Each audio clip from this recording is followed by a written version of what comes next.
countdown for blast off. X minus 5, 4, 3, 2, X minus 1, fire.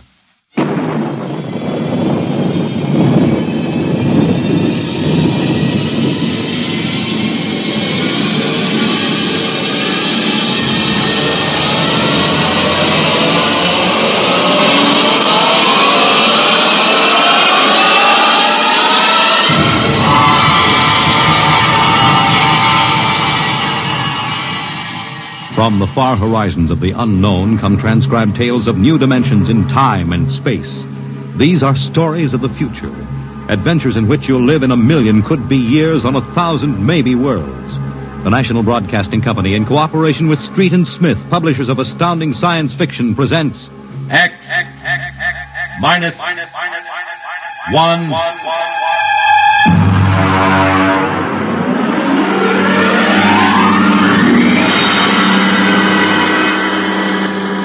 Tonight's story, Ray Bradbury's tale, The Veldt.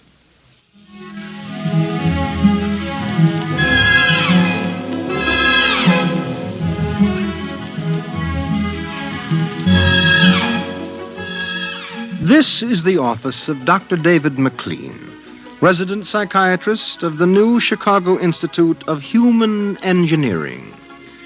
All right, Miss Carver, will you take this, please? To Charles S. Haworth, senior psychiatrist, New Chicago Institute of Human Engineering. The following constitutes my report on the case of George and Lydia Abbott, which we discussed by telephone. Subject George relates onset of symptoms to the purchase of a $60,000 soundproofed Happy Life home. Under narcosynthesis during initial interviews, subject described the experience in the following manner. Miss Carver, would you play back the sonic record of the initial interview? We'd always wanted one, and then we could afford it, so... Go on, Mr. Abbott. Tell me about the home. The home. Well, it was supposed to do everything, the agent told us. And it did, I guess. It clothed us, fed us, and rocked us to sleep. Played and sang, and it was good to us. Very good, sure. Tell me about the nursery. The nursery. The nursery, ah. It was completely automatic? Completely automatic. There were crystalline walls that wavered from 2 to 3 dimensions. There were pseudo-textured floors that shifted from brick to dirt to waving grass. The nursery was the best, but then we wanted the best for the children. Doctor, I must be crazy. We have no children. What about Peter and Wendy? They're your children. Oh, no. We have no children, Doctor. We have no children. All right, Miss Carver. To continue. After 3 sessions, the subject was able to recall and accept the idea that he had 2 children. He described the first day. All right, Peter and Wendy. This is your nursery. What's so special about a nursery, Dad? Plenty. Just go in and see. Do we have to? You'll be surprised.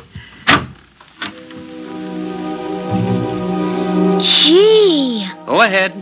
I'm scared. I'm not. Hey, it's nice in here. It is? Come on in, Wendy. Boy, look at the pictures on the walls. They're real. They're almost real. You can change them any way you like, just by thinking about it. Go on in, dear. Well, all right, Mommy. Hey, Wendy, look what I can do with the pictures. That's the White Rabbit from Alice in Wonderland. Sure. I just thought about it, and there it was. Let me try. Peter, let me try. Well, go ahead. Just think. How about Wizard in Oz? I want to see Wizard in Oz. Well, dear, there we are. Oh, they like it, don't they? Why shouldn't they? All I have to do is think, and they've got whatever they want in 3 dimensions. Color, sound, and smell. Oh, it's nice that we can give them all the advantages. Sure. What else are we working for, huh? Well, what do you want to do this evening? Well, the Petersons asked us over for bridge, but if you... we don't have to worry about the kids. They'll be all right in the nursery. Come on, Lydia. We deserve a night out.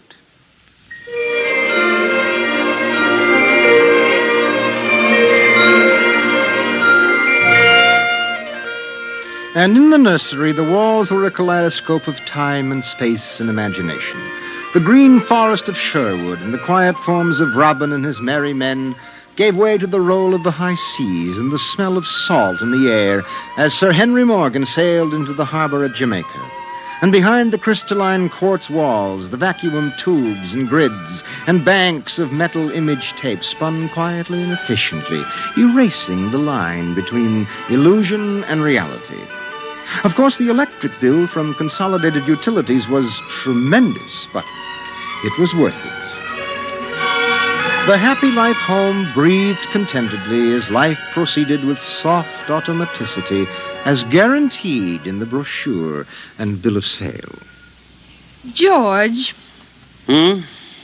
George, I wish you'd look at the nursery. What's wrong with it? I don't know. I was in the nursery last week. It's perfectly all right. It's different now. What do you mean, different? I want you to come and see. Are the kids there? No. Madge Allen took them to a show along with her kids. That's why I want you to look at it now, before they get back. Oh, all right. But what you expect me to do, I don't know. I'm no mechanic. This isn't a question of a leaky faucet, George. All right, dear. I'm coming.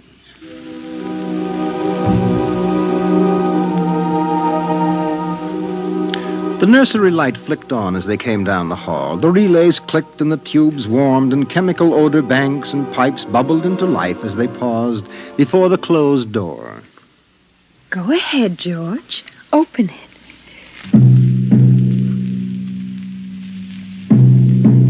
On all sides, in 3 dimensions, stretched the hot, tired landscapes of an African veldt reproduced to the last stick and pebble and bit of straw. The ceiling above them became a sky with a hot yellow sun. A wind blew in from the baked veldtland. The hot straw smell of lion grass. The cool green smell of the hidden waterhole. The great rusty smell of animals. The howl of the jackal in the distance. And the papery rustling of the great vultures that wheeled and circled under the yellow burning sun.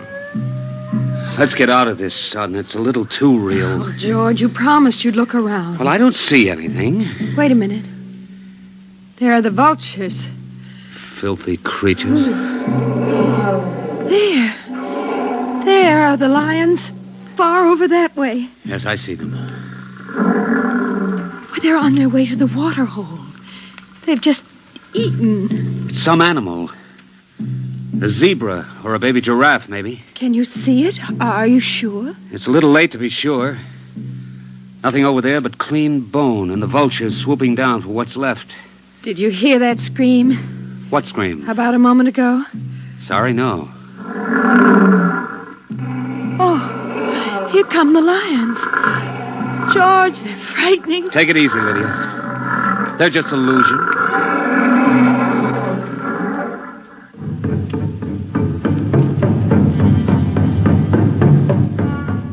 The lions were 15 feet away. So real, so startlingly real, you could feel the prickling fur on your hand, and your mouth was stuffed with the dusty upholstery smell of their heated pelts. And the yellow of them was in your eyes like the yellow of an exquisite tapestry.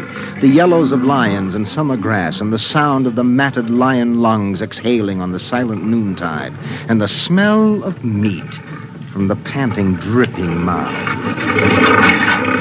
George, I'm afraid they're so real. They're only an illusion, Lydia, that's all. Watch out! Ah! Out, quick, outside! They almost got us. Now, take it easy, calm down. I could feel their breath. Get a hold of yourself, Lydia. They aren't real. Walls, that's all it is, crystalloid walls. They look so real. Of course they do. But it's all dimensional color reactionary process, a metal tape film behind glass screens. It's all odorophonics and sonics. Now, here, take my handkerchief. I'm afraid. Did you see? Did you feel it? It's too real. Now, Lydia. And we've got to tell Wendy and Peter not to read any more on Africa. Of course, dear. I want you to lock that place up. But you know how difficult Peter is about that. I punished him last week by locking the nursery for an afternoon, and he threw a tantrum. And Wendy, too. Well, they live for the nursery. It's got to be locked. That's all there is to it. You've been working too hard, Lydia. You need a rest. I don't know. Maybe I don't have enough to do. I have too much time to think. All I do is set the menu selector dials at the beginning of the week. But that's the whole idea. The house is automatic. I know, but couldn't we turn it off for about a week and take a vacation? You mean you want to fry eggs for me? And darn socks. I feel like I don't belong here. The house is wife and mother and maid. How can I compete with the African Veldts? George, those lions can't get out of there, can they? Of course not, dear. Now, don't think about it anymore.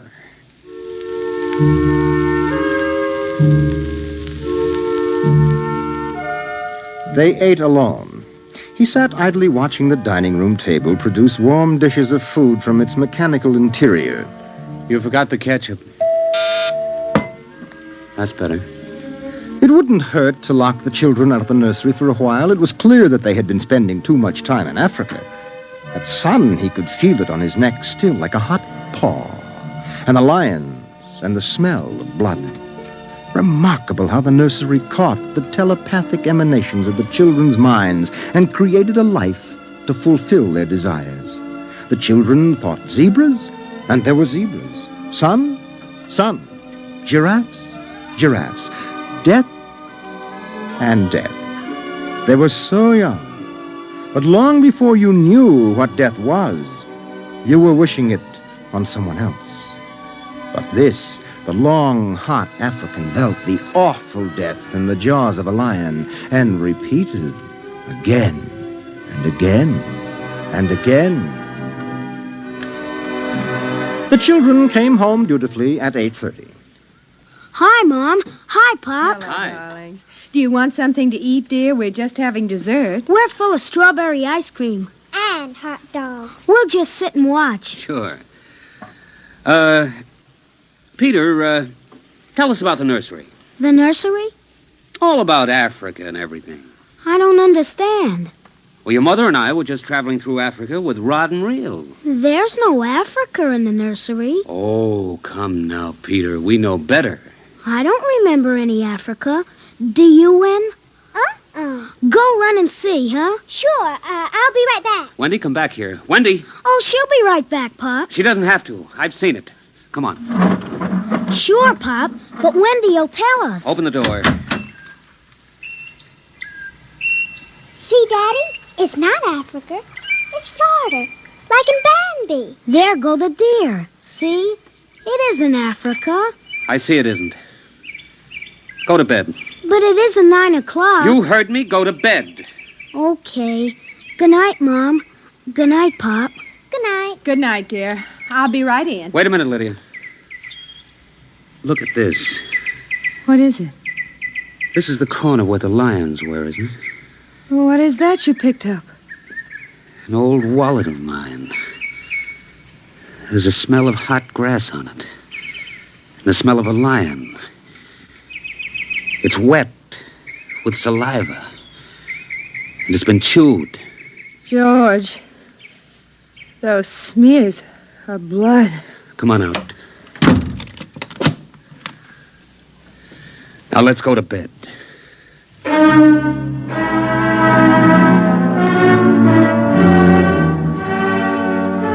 But in the middle of the night, he was still awake, and he knew his wife was awake. George, how did your wallet get in the nursery? I don't know. Wendy must have changed the walls from the African Veldt. I'm going to keep it locked. Maybe it isn't good for the children. My father used to say children are like carpets. They should be stepped on occasionally. We've never lifted a hand. They're spoiled and we're spoiled. I think I'll have Dr. McLean come tomorrow morning and have a look at Africa. But it isn't Africa now. It's Florida and Bambi. I have a feeling it'll be Africa again before then.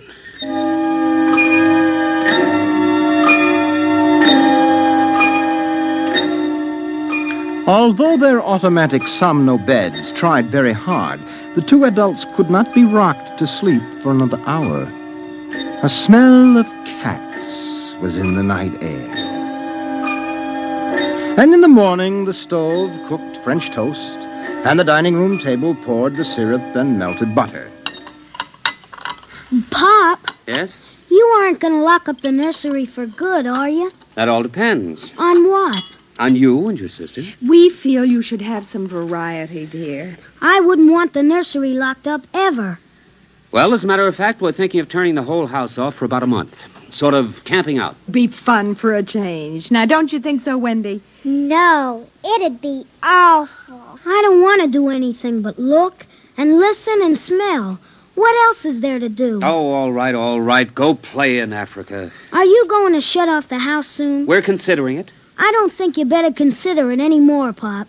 I won't have any threats from you, son. Okay, Pop. Come on, Wendy. Let's get back.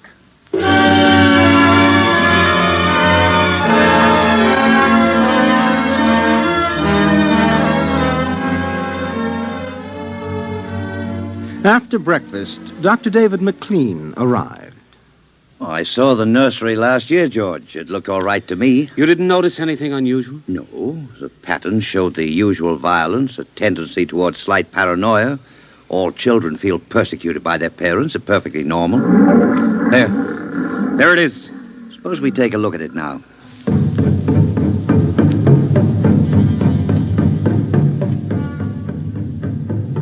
They entered without knocking and sent the children out.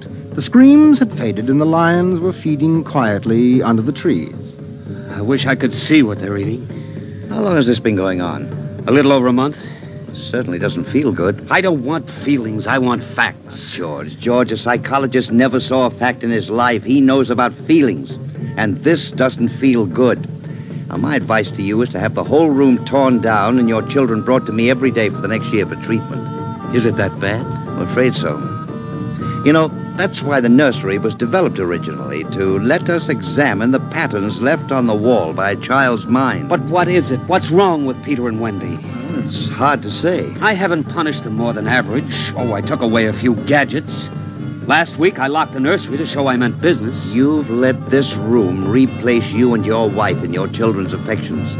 This room is their real father and mother. And now you come along and want to shut it.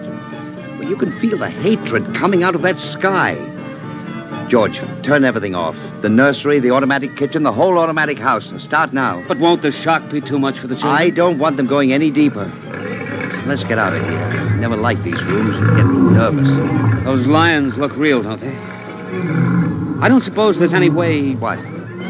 That they could become real. Not that I know. Some flaw in the machinery, tampering? No.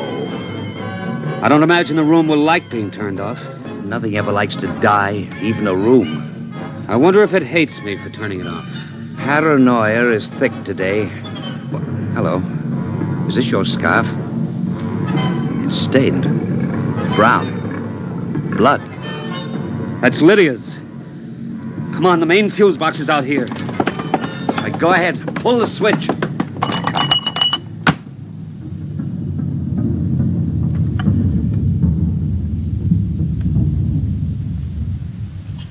Yeah. It's off.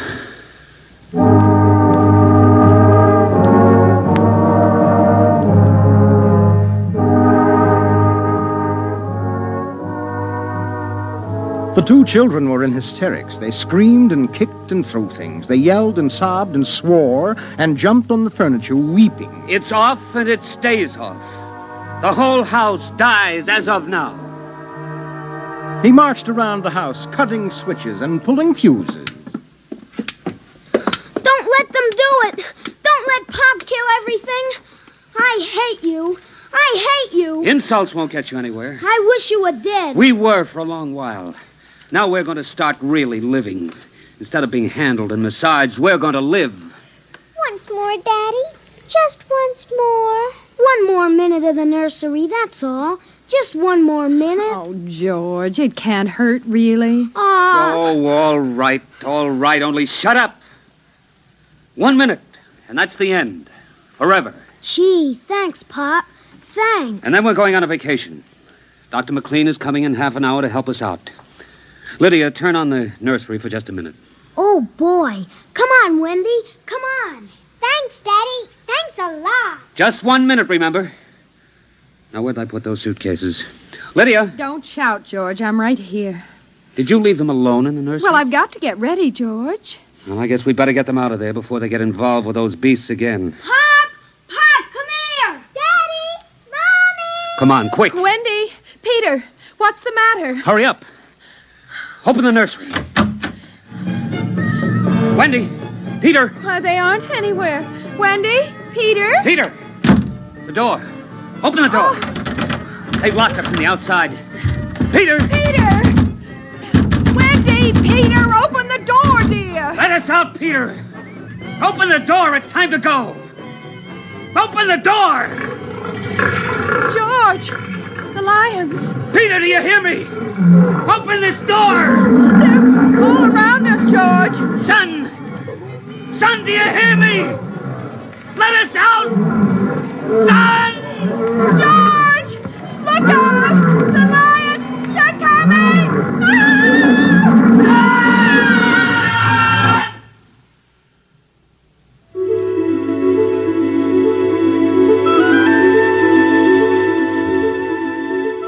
When Dr. David McLean came, half hour later, he found the two children in the nursery sitting in the center of the open glade eating a picnic lunch. Beyond them was the waterhole and the yellow Veldt land. Above was the hot sun. At a distance, Dr. McLean saw the lions fighting and clawing and then settling down to feed in silence under the shady trees. Hi, kids. Where are your mom and dad? Oh, they'll be here directly. Good, good. We've got to get along. He squinted at the lions with his hands up to his eyes. Now they were done feeding, and they moved to the waterhole to drink. A shadow flickered as the vultures dropped down from the blazing sky to finish what the lions left. Dr. McLean? Dr. McLean? Huh? What? Have a cup of tea?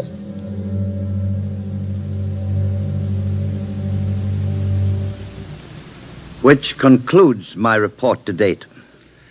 There were no lions, of course. Not in a physical sense. Lydia and George were devoured, however, almost as surely as if there had been lions. Their personalities were devoured by the mechanistic marvels which had usurped their role as parents. All four members of the family are under intensive therapy now and are doing as well as can be expected. Send that by telerope, Miss Carver. Oh, and would you ask George Abbott to step inside? I'm ready for him now. You have just heard X-1, presented by the National Broadcasting Company in cooperation with Street and Smith, publishers of astounding science fiction. Tonight, by transcription, X-1 has brought you The Veldt, written by Ray Bradbury and adapted for radio by Ernest Kinoy. Featured in the cast were Mary Patton, Bill Quinn, David Pfeffer, Beverly Lunsford, Charles Penman, and John Larkin. Your announcer, Fred Collins. X-1 was directed by Dan Sutter and is an NBC Radio Network production.